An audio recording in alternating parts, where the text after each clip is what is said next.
Hola, ¿qué tal? Buenas noches. Vamos a esperar un ratito a ver si se conecta más gente para no tener que repetir toda la información. En un ratito entonces empezamos.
Buenas noches.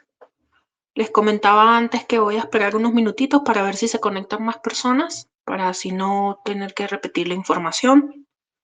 Vamos a esperar unos 2 minuticos y empezamos.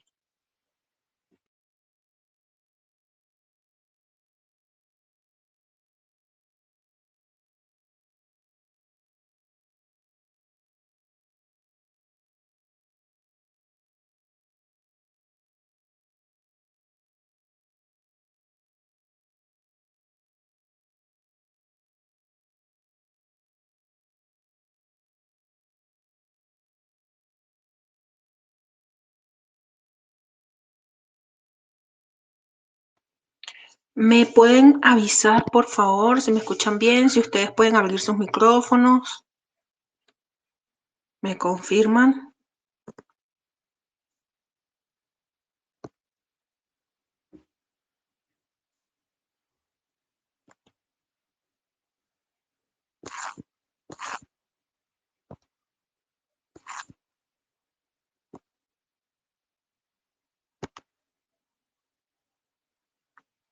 Ok,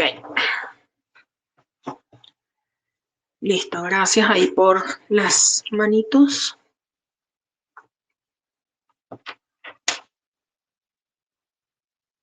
Empezamos en un minutico.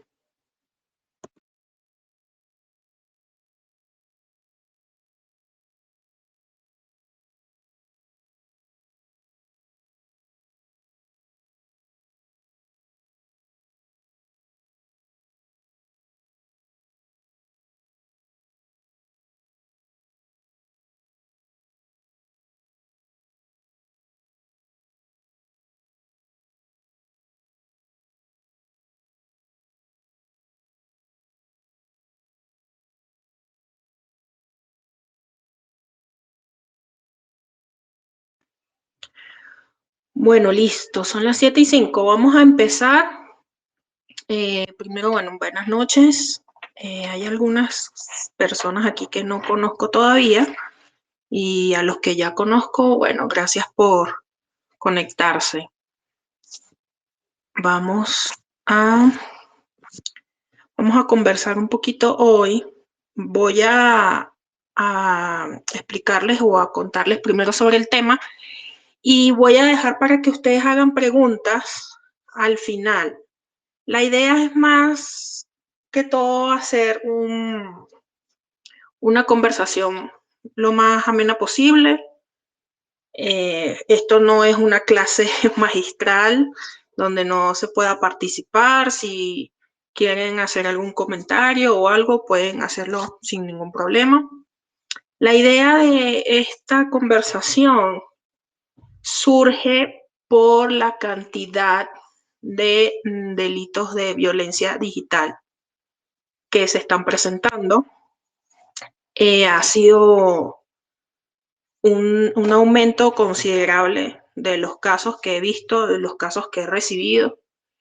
Y sé que todavía es un tema bastante desconocido, Así que decidí hacer esta reunión hoy como una forma de hablar un poco del tema, que la gente esté un poco más enterada sobre qué es esto y cómo les afecta en realidad, para que tengan un poco más de conciencia sobre cómo comparten sus datos, sobre todas las cosas.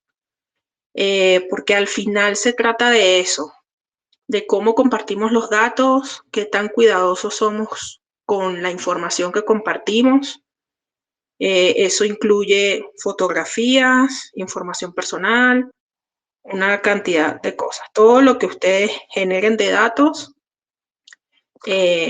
puede ser manipulado y es importante que ustedes sepan sobre eso. Entonces, bueno, ya se han sumado un poquito más de personas. Para los que no me conocen, yo soy March y yo soy egresada del curso de Seguridad Digital con Perspectiva de Género de la OEA, de la Organización de Estados Americanos. Esto es digamos, una variante no técnica de la ciberseguridad que sale a la luz o se crea respondiendo a la necesidad de ayudar a las mujeres y a las niñas a prevenir ataques de violencia de género digital. Hay muchísimos, digamos, muchísimas formas o muchísimos delitos de los cuales son víctimas las mujeres. Y esto, la verdad es que no se habla mucho sobre el tema. Y la verdad es que es bien preocupante la situación, lo que está ocurriendo. Entonces, varias organizaciones internacionales se unieron para dar respuesta a esto y se creó esta modalidad, digamos, o esta variante de la ciberseguridad.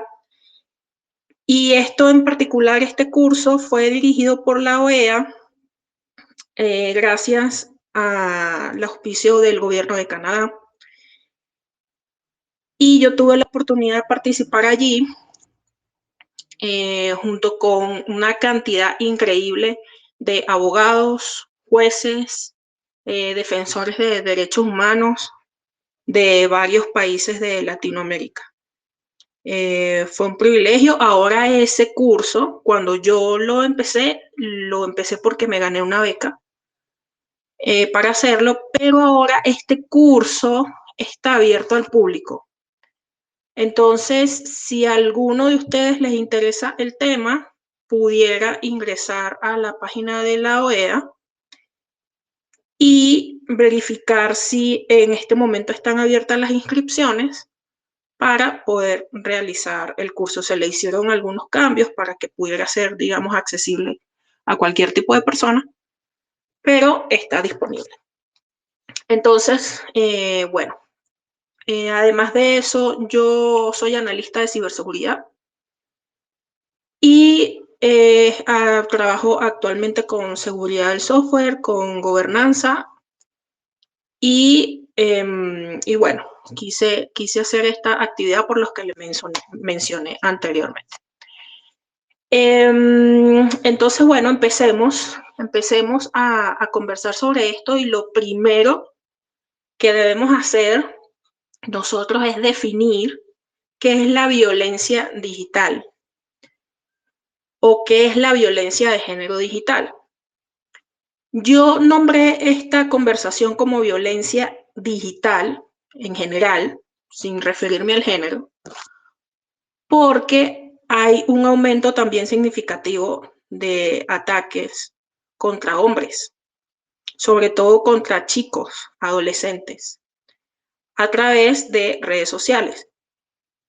Entonces, para definir violencia digital o violencia de género digital, vamos a decir que son todos los ataques o todas las manifestaciones de violencia que se generan gracias al uso de tecnologías de la información.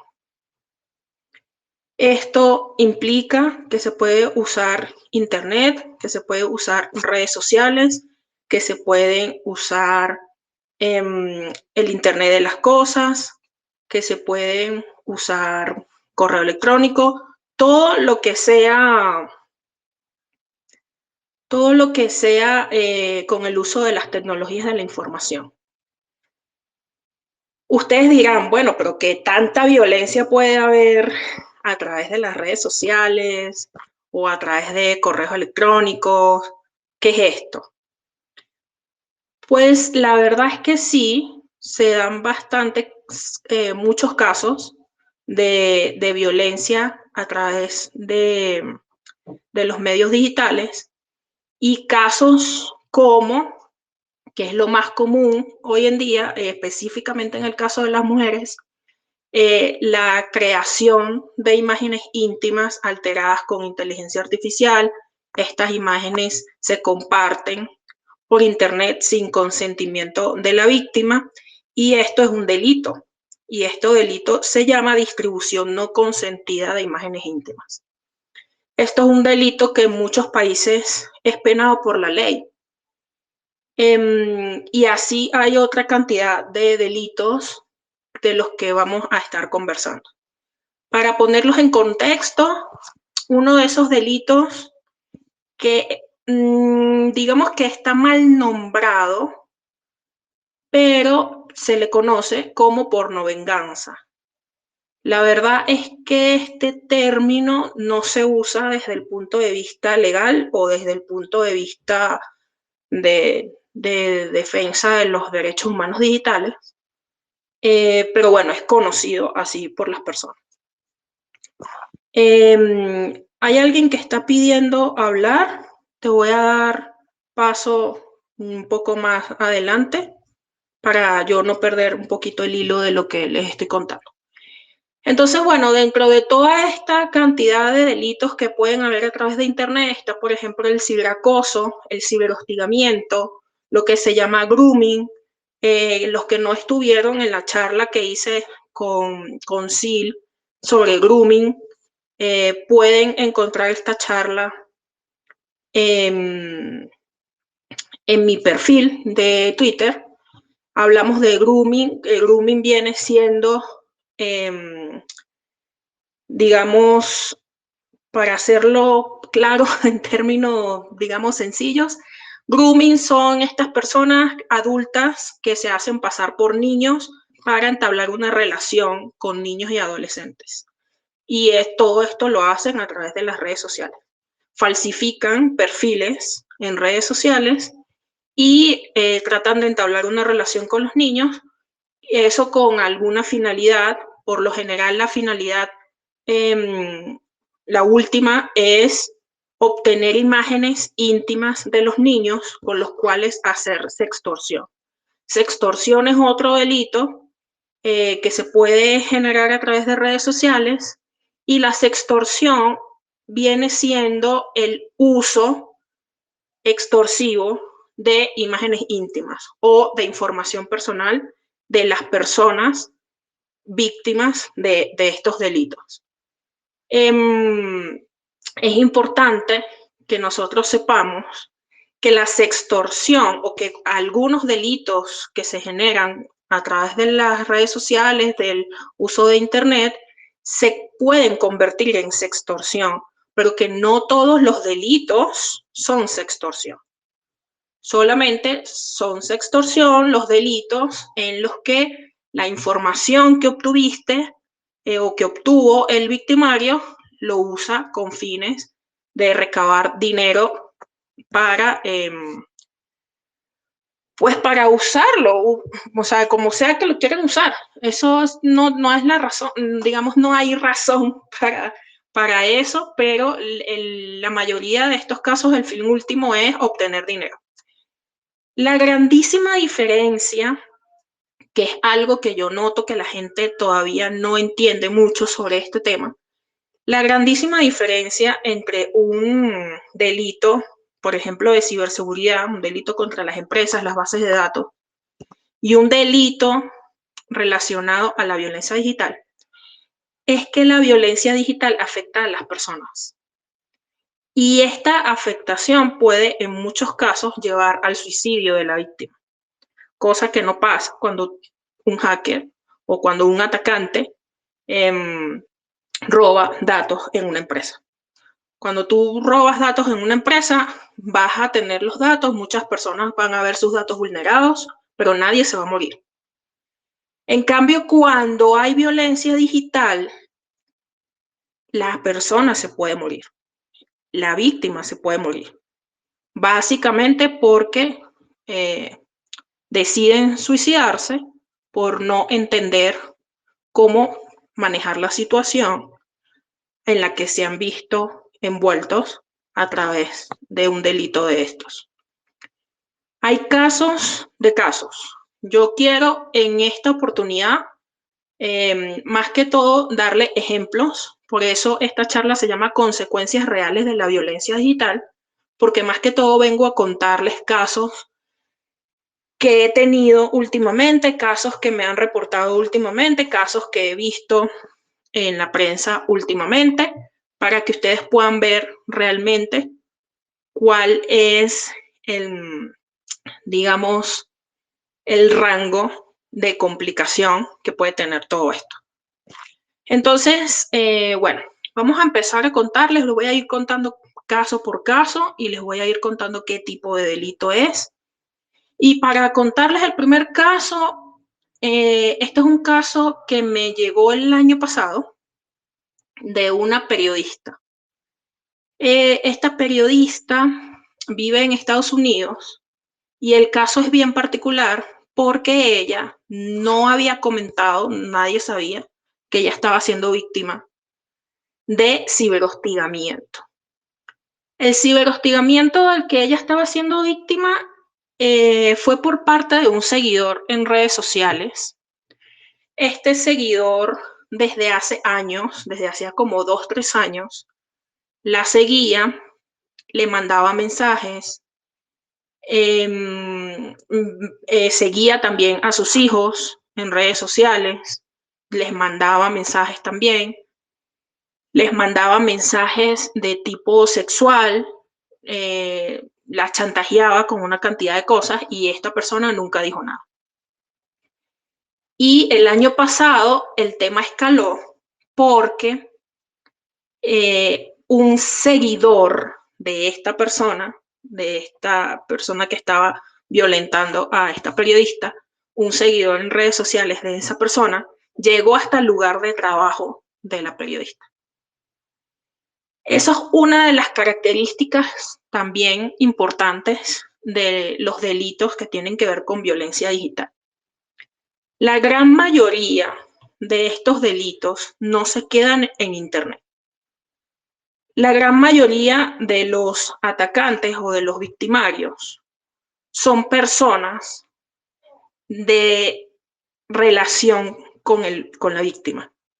En la gran mayoría de los casos, más o menos el 70%, según algunas entidades internacionales, en la mayoría de los casos de violencia de género digital, el 70% de los victimarios fueron parejas de las víctimas. Es decir, que más o menos 7 de 10 mujeres después se volvieron víctimas de sus parejas a través del uso de las tecnologías para hacer violencia digital.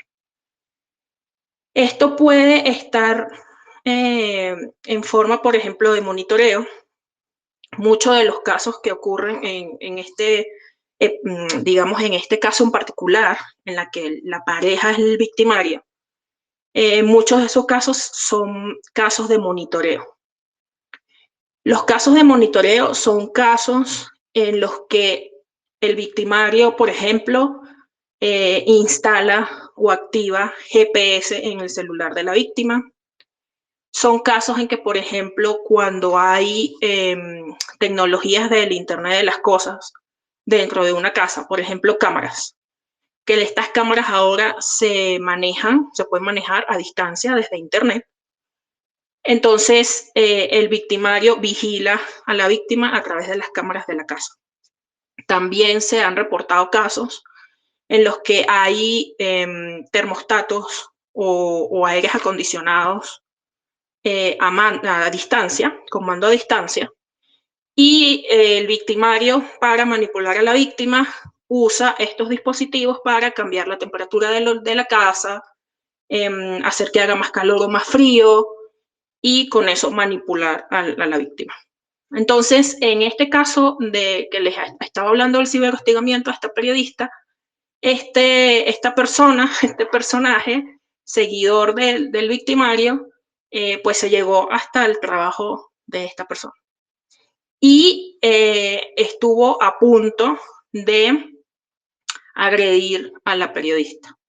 En este caso fue cuando, o en este momento fue cuando ella decide hacer público el caso a través de redes sociales para poner en evidencia todo lo que había estado pasando. Otro caso que se está viendo muchísimo, muchísimo y que es de verdad bastante preocupante es el uso de la inteligencia artificial para crear imágenes íntimas.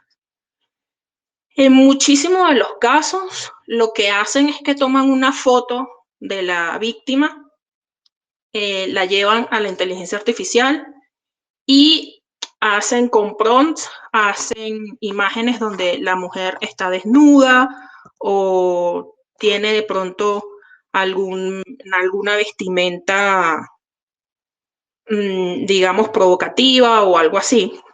Y esto lo hacen con varias finalidades, pero todas con la finalidad de sacar dinero.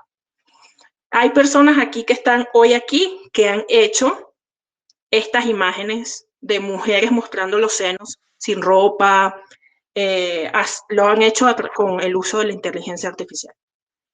Entonces, ¿qué uso le dan a esas imágenes? Esas imágenes, por lo general, se envían a través de grupos de Telegram y se venden como packs en muchos de los casos. Por ejemplo, en España, el precio más o menos de un pack de estos, de 5 fotos de mujeres desnudas, es más o menos de 5 a 15 euros. Estas fotos se comparten en Telegram y esta es una de las razones, quiero creer yo, una de las razones por las cuales detienen al creador de Telegram, porque no hay un control real sobre todo el contenido que se está compartiendo en Telegram. Es un tema que se puede debatir más adelante, porque si bien puede violar de pronto la privacidad de las personas, hay mucha gente que dice que es que los datos de las personas no están protegidos en Telegram y todo eso, pero realmente una de las razones por las que ocurre esta detención de esta persona es porque Telegram se volvió un repositorio de cualquier cantidad de contenido perjudicial en todos los sentidos. Entonces, cuando hacen o se incrementa este delito se llama creación de imágenes íntimas, y cuando se distribuye se llama distribución no consentida de imágenes íntimas. Esto lo hacen por lo general también las parejas de las víctimas. Entonces, lo que hacen es compartir las imágenes en grupos, los distribuyen. En muchísimos casos, para tú poder ingresar a un grupo de estos, tienes que entregar material nuevo, material fresco. Entonces, hay en España ahorita un escándalo tremendo porque hay muchos niños, incluso en Corea, muchos niños que han tomado fotos de sus madres, de sus hermanas, desnudas, para distribuirlas en estos grupos. Actualmente, de hecho, el 1 de septiembre, que fue este fin de semana que pasó, las mujeres coreanas se sublevaron, armaron todo una campaña pidiendo la intervención del gobierno, porque en Corea más o menos el 80% de las mujeres han reportado ser víctimas de violencia digital, de violencia de género digital. Y es una cosa que, bueno, se está saliendo de control y están pidiendo entonces al gobierno que haya un mayor control sobre lo que se hace con la inteligencia artificial y sobre las plataformas donde se comparten este tipo de información. Hasta aquí les he hablado entonces del ciberhostigamiento, les he hablado de creación de contenido o de imágenes íntimas, de la distribución no consentida de imágenes íntimas y qué es lo que, o cuál es el uso que le dan a eso. Les hablé antes del grooming. El grooming es otro caso, otro tipo de violencia digital que está aumentando muchísimo y lamentablemente ya no solamente está afectando a mujeres y niñas en su mayoría, sino que también está afectando a los chicos adolescentes. El grooming es que una persona adulta usa las redes sociales para hacerse pasar por un niño o adolescente. Haciendo esto, entablan una relación con el niño, con la víctima, y el objetivo es que el niño le brinde imágenes íntimas a esta persona. Con estas imágenes íntimas se alimentan muchísimas plataformas de pornografía infantil y en muchos casos se están usando para hacer sextorsión. Entonces, ¿qué es lo que está pasando realmente ya con estos casos? El caso es, las cosas es que los niños se están suicidando. Hubo un caso muy sonado en Miami porque tal vez fue el caso más sonado de un niño, de un varón, porque antes había pasado pero con niñas. Y el chico entabló relación a través de internet con un adulto que se hizo pasar por una chica, y esta persona le pidió imágenes y todo eso, y ya después esta persona con las imágenes fue hasta donde los papás del chico y realizó una extorsión, y el niño pues obviamente no soportó la situación y se suicidó. Hace más o menos, no sé, una semana o semana y media, hubo un caso también súper sonado de una chica de 16 años que tuvo relaciones con su novio. Su novio hizo una grabación de ellos dos y este chico distribuyó el video, distribuyó la grabación a todos sus amigos. Esto se salió de control. El video terminó parando en un montón de dispositivos. La chica se entera de la situación y se suicida. Y bueno, como el chico es menor de edad, lamentablemente no ha pasado a mayores o no hemos visto todavía cuáles han sido las consecuencias a este chico. El cierto es que cualquiera pudiera decir que el chico es culpable de un homicidio culposo, porque aunque no lo cometió él directamente no mató a la chica, hizo lo que la chica, digamos, la perjudicó tanto que la chica decidió suicidarse. Y era una chica de 16 años. El chico lo único que hizo fue sacar una historia de Instagram donde le pidió disculpas a la familia de la víctima y ya, eso fue todo lo que pasó. Hasta ahora no se sabe de consecuencias, no se ha visto más del caso, pero eso es lo que está pasando con ese tema en particular. Como ustedes pueden notar, les he comentado que la mayoría de estos casos, en la mayoría de estos casos, los victimarios han sido las parejas de las mujeres de las víctimas. Ya en casos particulares, como en el grooming, por ejemplo, no necesariamente la persona tiene que ser una persona cercana a la víctima, pero nunca descarten que personas cercanas a las víctimas puedan ejercer un delito de estos. Es muy importante, así como en el caso del abuso sexual infantil, en donde la mayoría de los casos son perpetrados por familiares de los niños o por amigos de los niños o personas cercanas de los niños.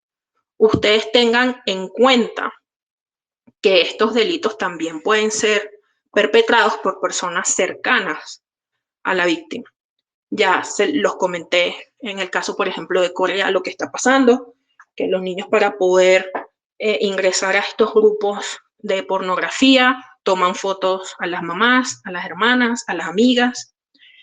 Y la edad, por ejemplo, ya de las víctimas es otra cosa que me ha ido preocupando bastante, porque el año pasado o a principios de este año, yo empecé a recibir muchas, digamos, denuncias o solicitudes de ayuda en casos de violencia de género digital de mujeres.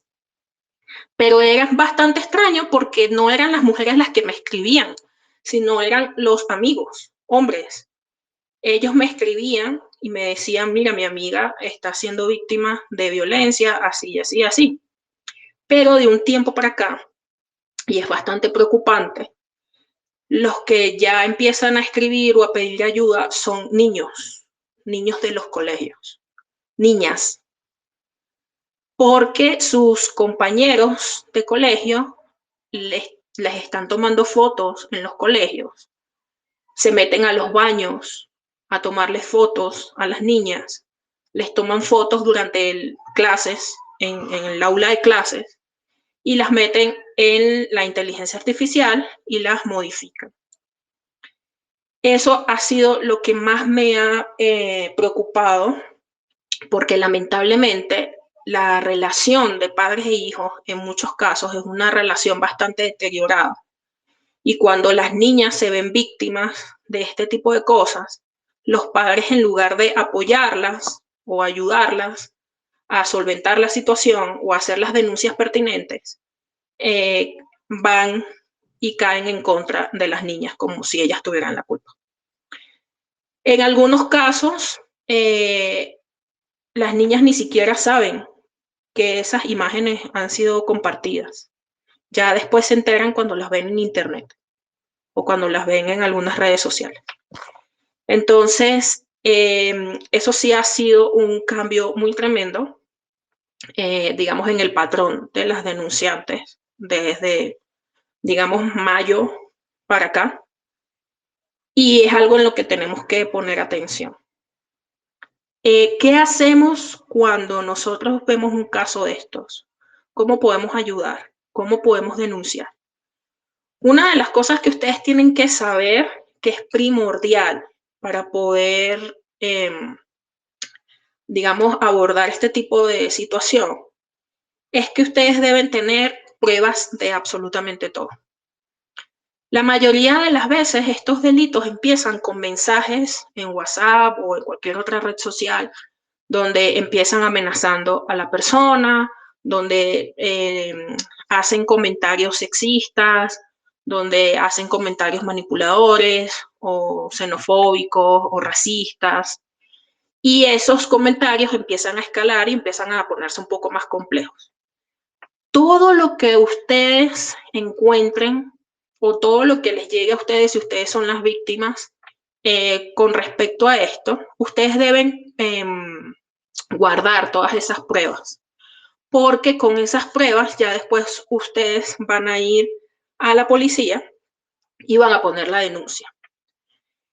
Ya en muchos países de Latinoamérica, la violencia de género digital está catalogada como un delito. Entonces, si ustedes cometen violencia de género, porque veo que hay varios hombres aquí, si ustedes llegaran a cometer violencia de género digital, la mujer o la víctima puede ya ir a la policía y ustedes pueden ser sancionados con cárcel o multas en dinero, multas, por el delito que han cometido. Uno de esos países es México.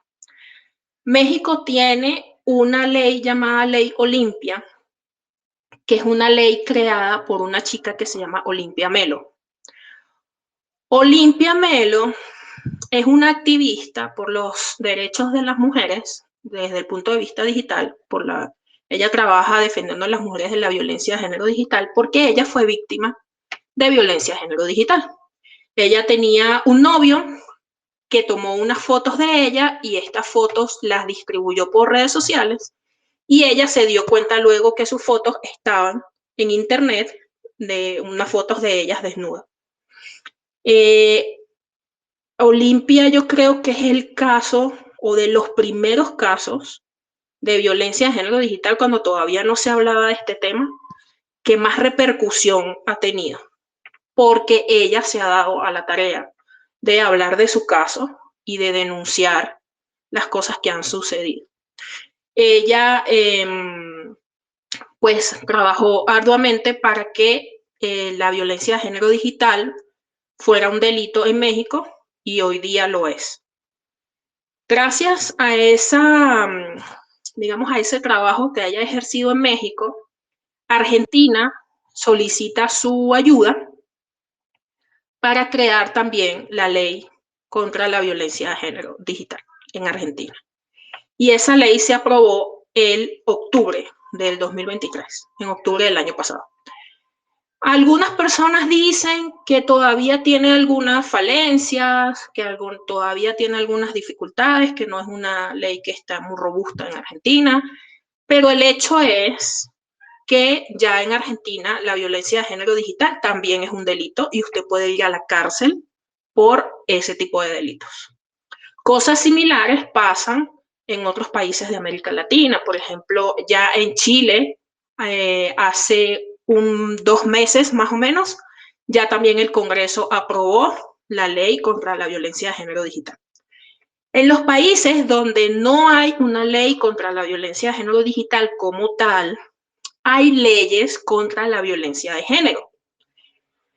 Y estos delitos de violencia de género digital pueden entrar dentro de estas leyes de violencia de género y pueden ser también castigados con prisión. Entonces, si usted es víctima de alguno de estos delitos o cree ser víctima de algunos de estos delitos, usted puede ir, en primer lugar, a la policía, poner la denuncia y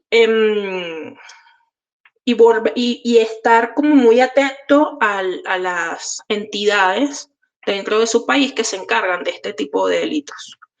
Esas entidades, ¿cuáles pueden ser? Esas entidades pueden ser, por ejemplo, Secretaría de la Mujer o Ministerio de la Mujer, que hay en algunos países.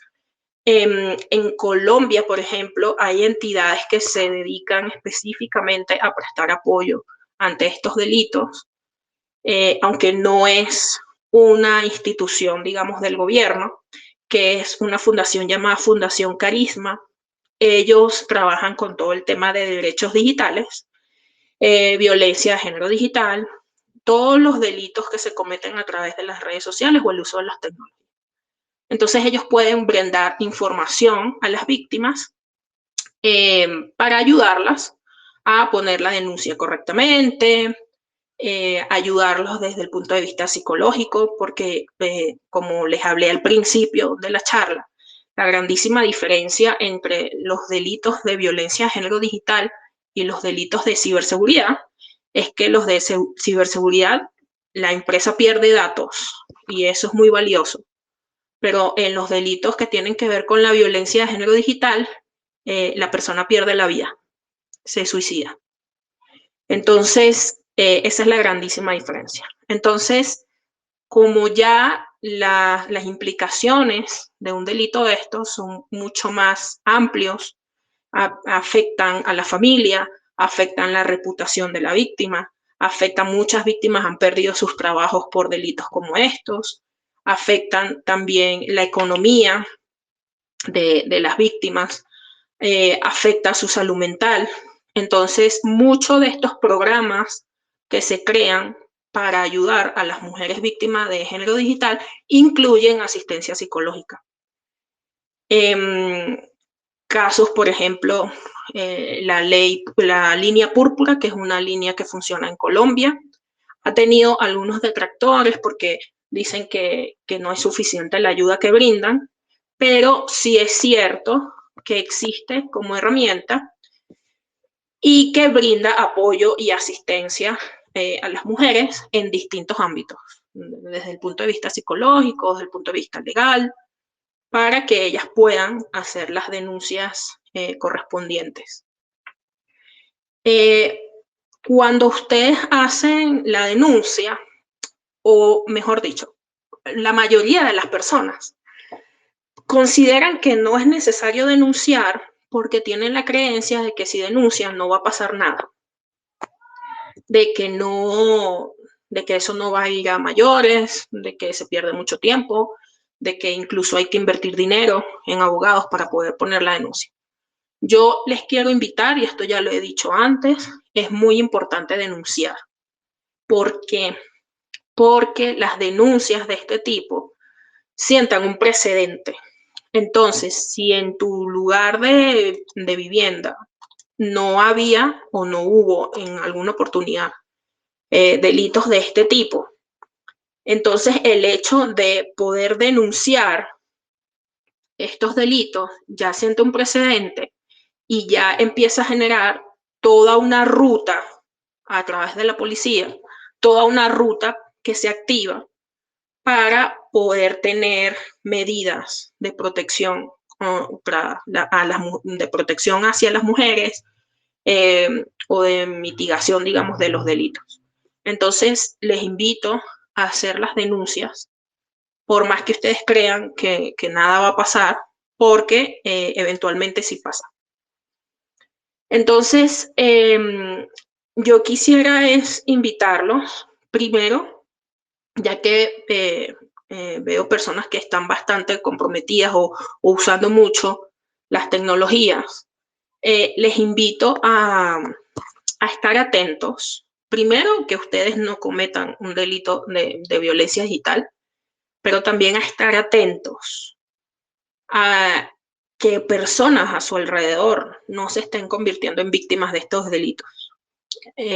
Puede pasar desapercibido. Muchas personas, como les comenté ahora, muchas personas que son víctimas no lo cuentan. A veces tampoco denuncian, a veces tampoco saben denunciar o no saben cuáles son estos delitos. Entonces es muy difícil para estas personas salir adelante o poder contrarrestar la situación.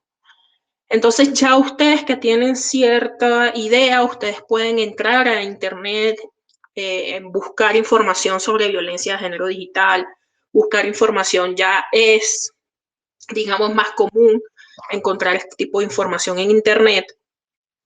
Entonces ya ustedes con este conocimiento, lo poquito que han escuchado aquí hoy, ya ustedes pueden decir, bueno, creo que mi hija está siendo víctima de violencia de género digital, creo que mi amigo está siendo víctima de sextorsión, creo que entonces ya ustedes pueden indagar, pueden apoyar a las personas cercanas a ustedes que pueden estar siendo víctimas de estos delitos.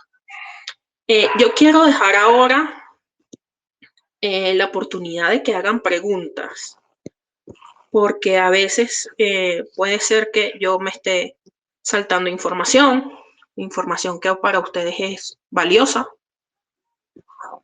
Entonces les invito al que quiera hacer preguntas, que levante la manito si gustan y puedan hacer su pregunta y yo les voy a ir respondiendo. Y si no hay preguntas, pues mi invitación nuevamente a que escuchen, si quieren, la grabación del tema sobre grooming, sobre pornografía infantil, que tengo en mi perfil. En esa charlita hablamos bastante, fue muy interesante. Hablamos con Sil. Sil es una pedagoga española que es defensora de los derechos de la infancia y ella es una experta en estos temas. Yo trabajo más que todo con adultos, no trabajo con niños, ella sí trabaja con niños y tuvimos la oportunidad en ese space de hablar y conversar juntas sobre el tema. Entonces, bueno, me cuentan si alguien quiere hacer alguna pregunta.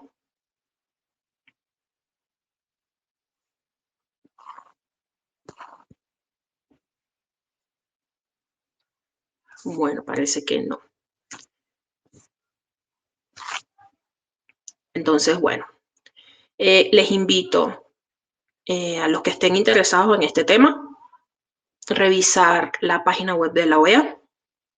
No estoy segura de que en este momento estén las inscripciones abiertas. A ver, aquí tengo una solicitud. Ok.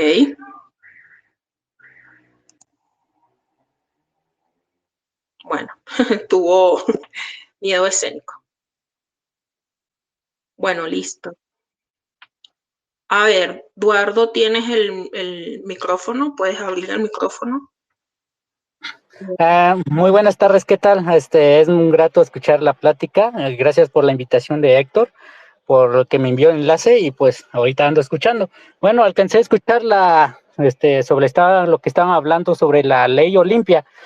Es cierto, sí hay una ley, pero lo que está costando es aplicarla.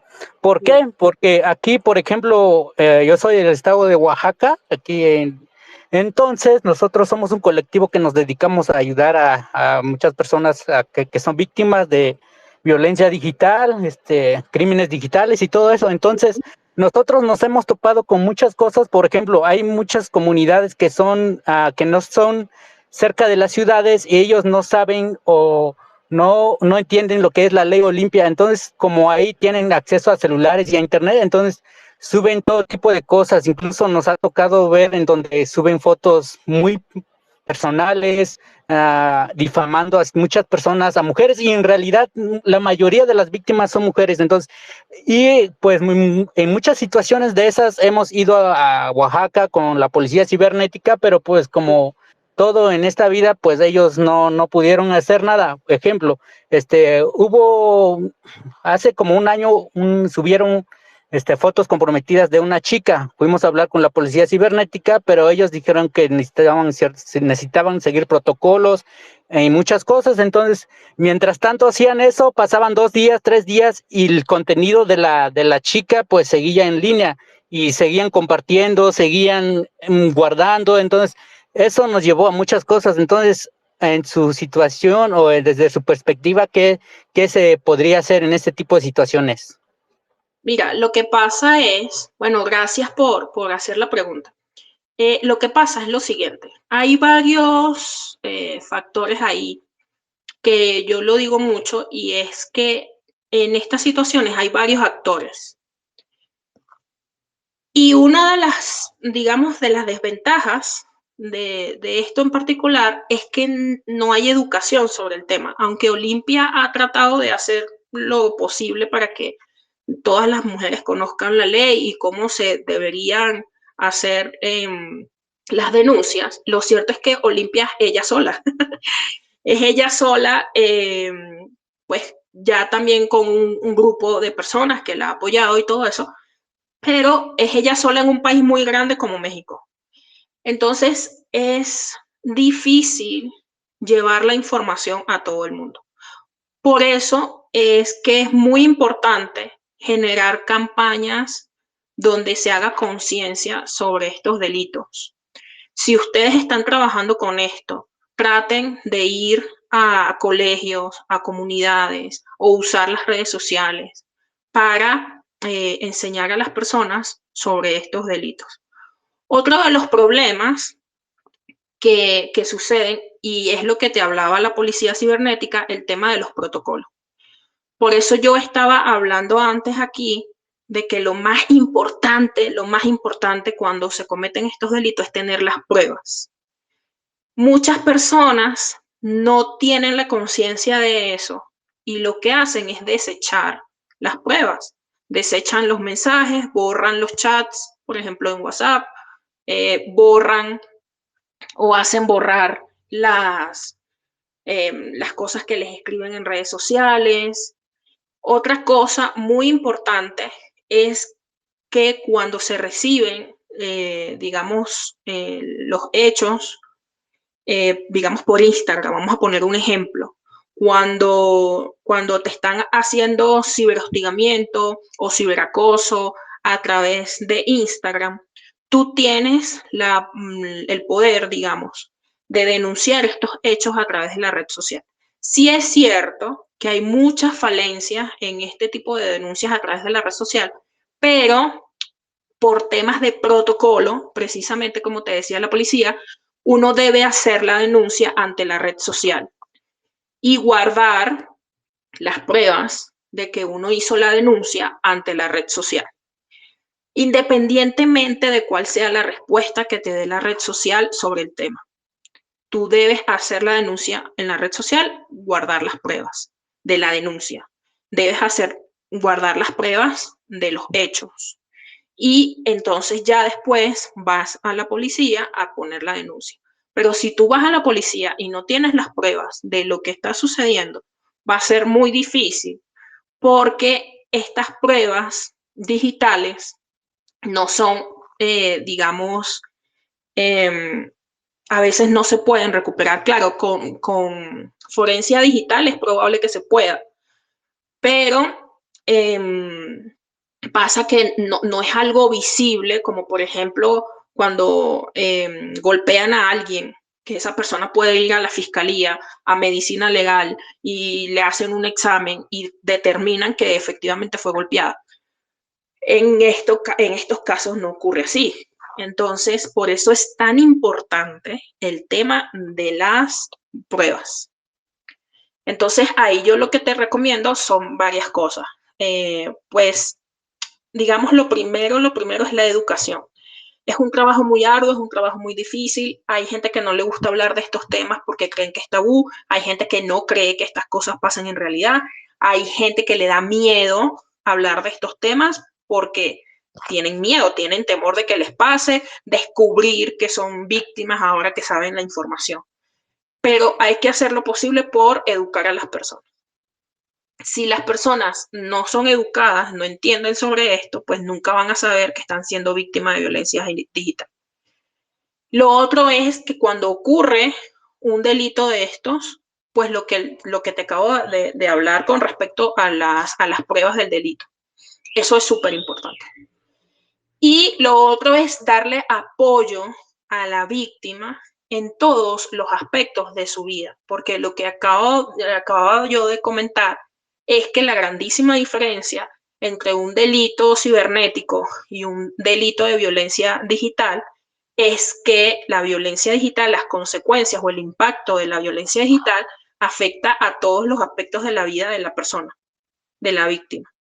Afecta la vida familiar, afecta la reputación laboral, afecta la vida económica, afecta sobre todo la salud mental. Por eso es que muchas víctimas terminan suicidándose. Entonces, es importante brindar este apoyo, digamos, integral a la mujer, no solamente que pueda hacer la denuncia, sino también que pueda ser apoyada a través de otros mecanismos. Entonces, es un trabajo arduo. Yo te felicito por el trabajo que estás haciendo. Es difícil, es horrible. Cuando yo digo horrible es porque a veces me llegan unas historias de verdad horrorosas, que a veces yo también he temido por mi salud mental, porque yo digo, o sea, esto no puede estar pasando. Pero en estos ámbitos tenemos un papel importante. Todavía somos pocas las personas que conocemos de este tema. Entonces, tenemos un trabajo arduo que hacer. Entonces, bueno, espero haber podido responder a tu pregunta. Sí, muchas gracias. Y sí, me fue la respuesta, es bastante útil. Y sí, efectivamente, usted tiene mucha razón. Hacer este tipo de labores, pues sí, es algo cansado. Y sí, a veces ha tocado muchos casos que la verdad dices, ¿de verdad esto está sucediendo o esto es lo que hacemos nosotros? Entonces, la verdad sí, a veces sí te llegan así como dudas existenciales, pero pues lo importante es seguir y pues aquí seguimos haciendo las actividades, concientizando a los alumnos, a las escuelas, a los municipios, pero pues a ver hasta dónde nos llegamos. Y muchas gracias por su respuesta. Con gusto, muchas gracias a ti. Y el tema de los niños es bastante preocupante, de verdad que en estos días me escribió una mamá comentándome que su hija tenía algún tipo de discapacidad y que hay unos niños que se aprovecharon de la situación de salud de la chica y la violentaron, le tomaron fotos y todo eso, y bueno, eso corrió por todo el colegio de la chica. Entonces, la verdad es la situación es preocupante porque estamos viendo que los niños, sobre todo en los colegios, eh, no les importa nada, o sea, la vida de la mujer no les importa nada. Tal como se veía en siglos pasados, la mujer es un objeto y no vale absolutamente de nada. Entonces, eso se está viendo con mucha más frecuencia y es preocupante porque ya empiezan, ya yo he tenido casos de niños de 12 años que han hecho violencia de género con sus compañeras en los colegios. Entonces, es complicado. Sakura, te voy a abrir el micrófono.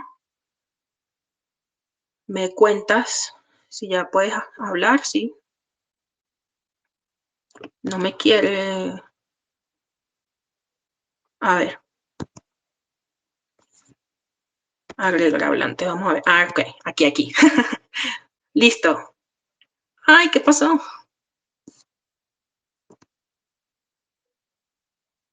Ajá, ya puedes hablar.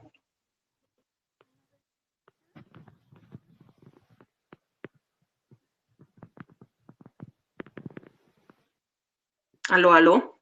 No se te escucha. Se te escucha muy bajito. ¿Tienes como algún problema con los cables del micrófono o algo así? No, me quité precisamente los Ah, ok. audífonos porque se escuchara. ¿Ya se escucha mejor? Sí, sí, ahora sí. Ahora sí, bueno, estoy acá pegada al teléfono. Ah, ok, ok. No, primero agradecerte estos espacios. Mira que realmente es importante lo que tú dices.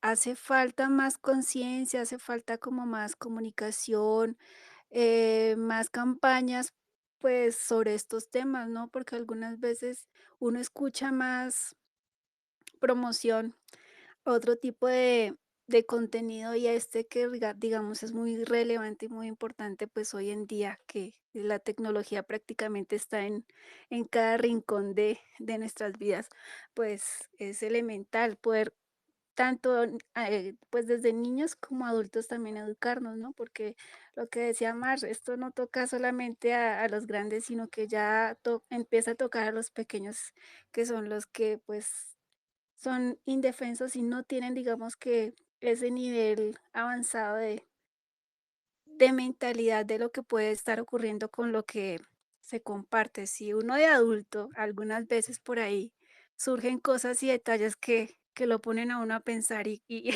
realmente no es un juego, es algo bien serio, es algo que lo que tú dices, no es solamente nuestros datos, sino está en juego la vida de uno, ¿sí? Sí, Entonces, es eso. Yo quería era comentar una cosa importante que últimamente, pues digamos que he tenido yo como experiencia en estos temas, y es que por lo general lo que hacen estas personas, no es una sola persona la que accede a esa víctima, sino digamos que es varias personas. Algunas veces una es la que tiene el primer contacto, pero alrededor de esa se camuflan otras más alrededor de, ya sea de la misma red social o cerca de todos de todos, digamos, de otras redes sociales en la cual la víctima pueda estar. Entonces, por ejemplo, yo estoy en Instagram, publico algo, alguien accede a mí a través de Instagram. No logró eso, no logró el cometido que él quería, pero él conoce que yo estoy en otra red social.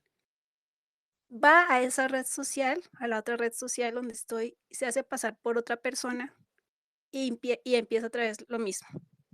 Entonces es recordar que no es solamente estar atentos a que siempre va a ser la misma persona, sino que puede cambiar a otra, Ujú. tener por ejemplo, puede también contactar amigos de esa persona y hacerse amigos de esa persona, y a través de esos amigos acceder a la persona.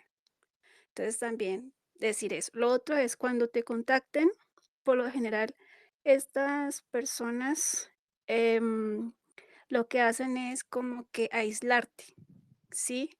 ¿Para qué? Correcto. Para que ellos tengan, digamos, que un mayor control sobre lo que piensas, sobre lo que ves, sobre lo que compartes, sobre lo que escribes con esa persona.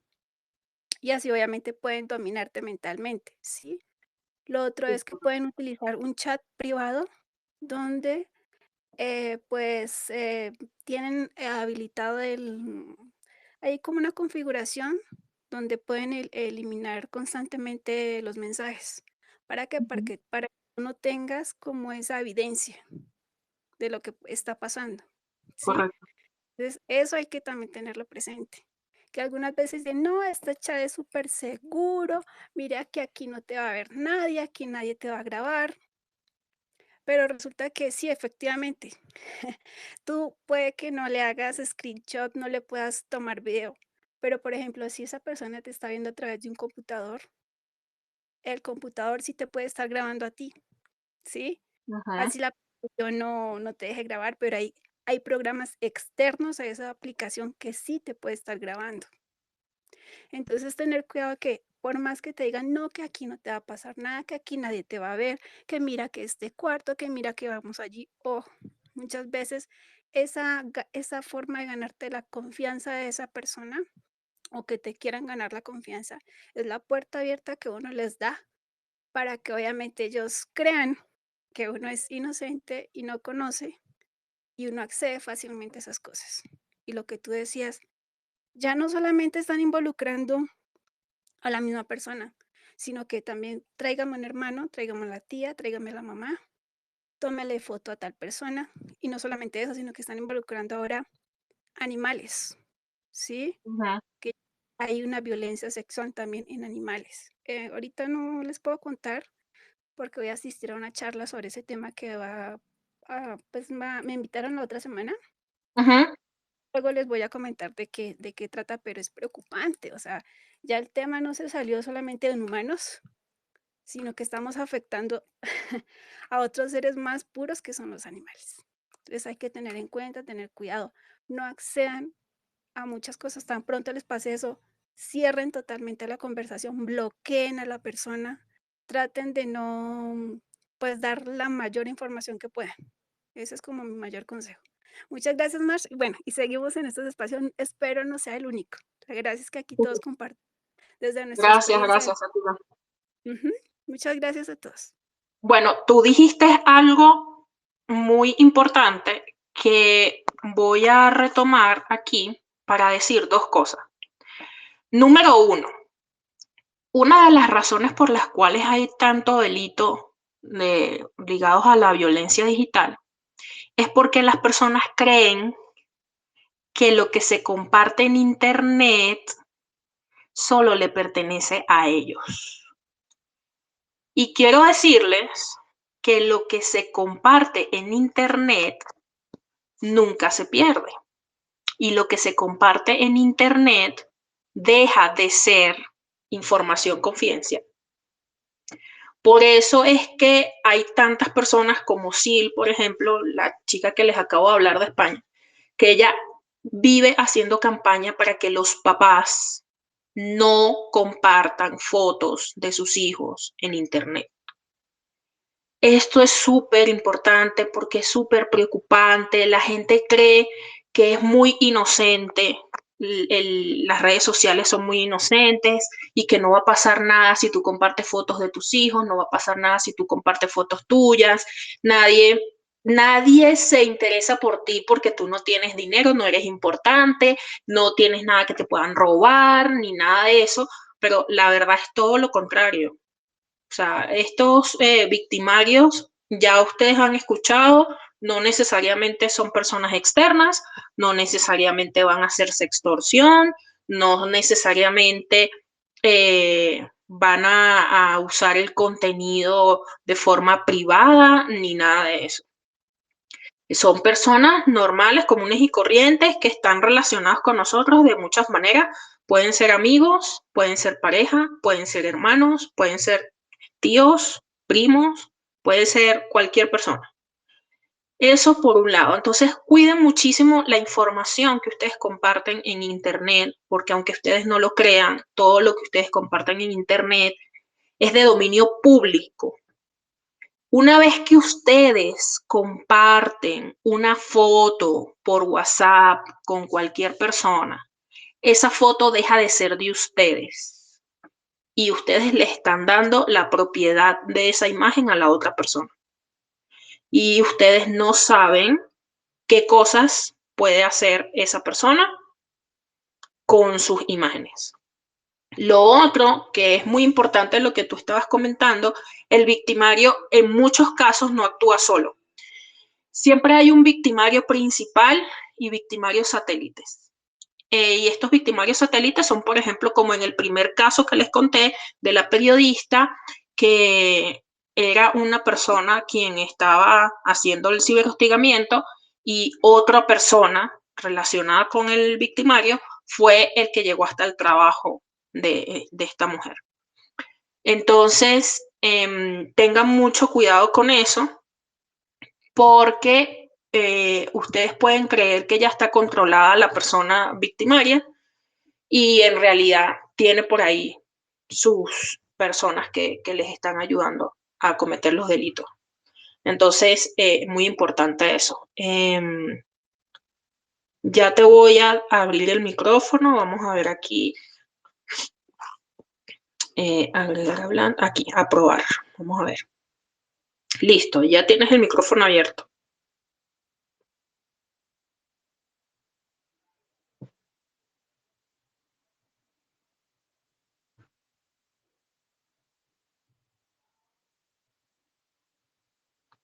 Tienes el micrófono cerrado.